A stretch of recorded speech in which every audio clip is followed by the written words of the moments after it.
The Candyman in the Woods, a Halloween nightmare that wasn't supposed to happen. Story number 1.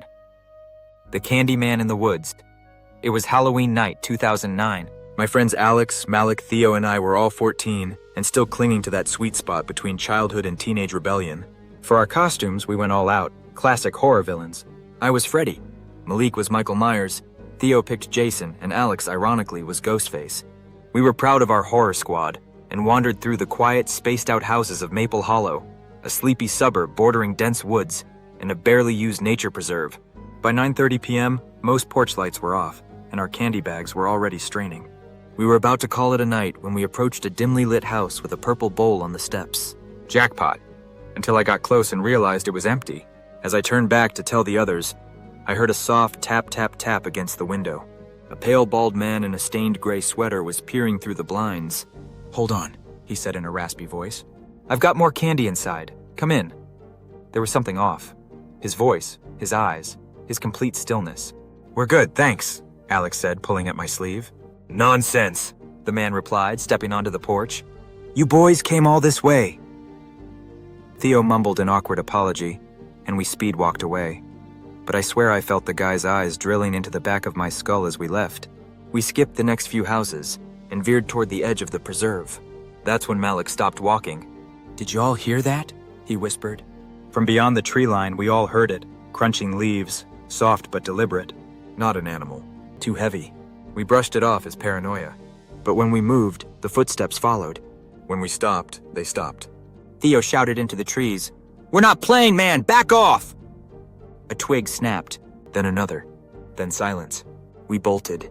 Through the shadows of the street lamps, I swear I saw not one, but two figures keeping pace just inside the trees. We reached Theo's house and slammed the back door shut, locking everything.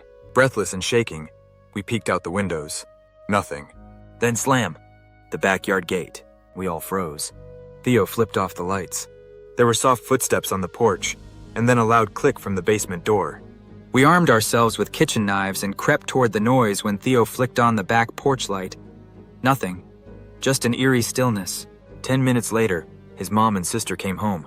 We laughed it off, until I got a text from Theo at 12:47 a.m. It wasn't my mom who opened the gate. They had never gone into the backyard. And the police? They found muddy footprints leading into the woods, but no sign of anyone.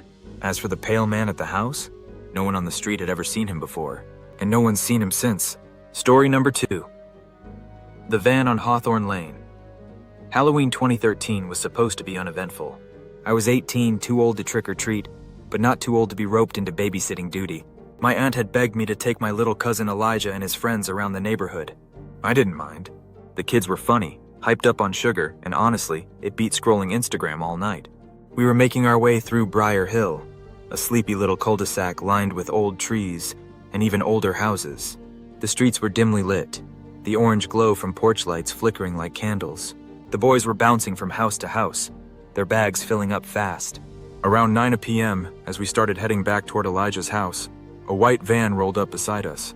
No windows on the sides, just a plain, unmarked van that looked like it hadn't been washed in years. The driver rolled down the window. He was in his 40s, thin with greasy hair and hollow eyes. "Hey man, you mind giving me a hand with this seat?" he asked, gesturing toward the passenger side. "It's jammed. I got a date tonight and need to fix it." My gut tightened, but I didn't want to be rude. "Quick fix?" I asked. 2 seconds tops," he said with a grin that didn't quite reach his eyes. I told the kids to wait on the sidewalk. I climbed in and started fiddling with the seat lever. He kept giving me vague instructions. Pull it forward, now back, no, try lifting from the bottom. It didn't make sense. That's when I heard it, screaming.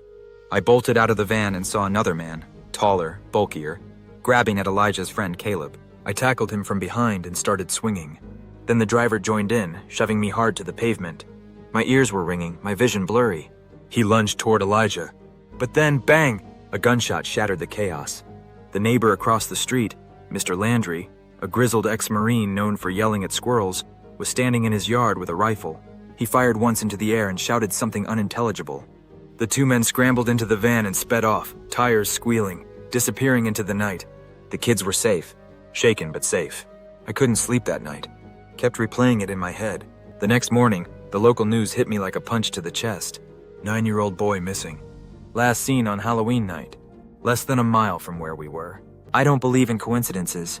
I never have. And I'll never forget how close we came. Or how someone else wasn't so lucky. Story number 3. The Backyard Game. It was Halloween night in the quiet hills of Black Hollow, West Virginia. The kind of town where everybody knows your name and your secrets. Me Dax, my 2 best friends, Jonah and Rain, had nothing better to do than chase candy and scares. We were all 16 and itching for something real, not haunted hay rides or dollar store masks. We wanted something that would stick in our bones. We'd hit most of the neighborhood when we spotted a crooked old house at the end of Briar Patch Lane, just before the woods started. The porch was sagging, the shutters barely hanging on, but a single pumpkin flickered near the door. On it was a note. Want a real scare? Follow the lights to the backyard. We laughed, daring each other to go. Of course we did. The backyard was massive, more overgrown field than a lawn. Dim lanterns lit a winding path between broken garden statues and rusted lawn chairs. Halfway through, we found another note nailed to a tree. A riddle. I have a face but no eyes, hands but no fingers. Find me and I'll light your way. Jonah muttered, Clock? Rain pointed to an old sundial near the shed. Beneath it, a small torch flickered in the grass. She bent to pick it up, then froze. There's someone in the shed, she whispered. I turned. The window was cracked open, and behind it 2 pale eyes stared straight at us. Then Jonah pointed at the house. Upstairs! Through the cracked, dusty glass of the second-floor window, a tall figure stood, perfectly still, watching. The torch suddenly blew out, though there was no wind.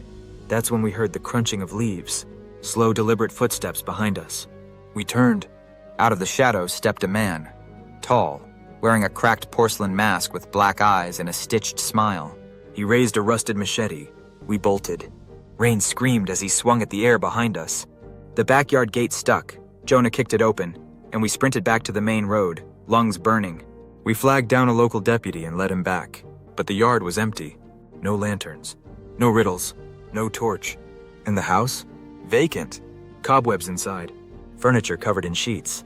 The officer radioed in and confirmed what chilled us to the core. No one had lived there for over 8 months. We know what we saw. We know what chased us. And every Halloween since, that house has stayed dark.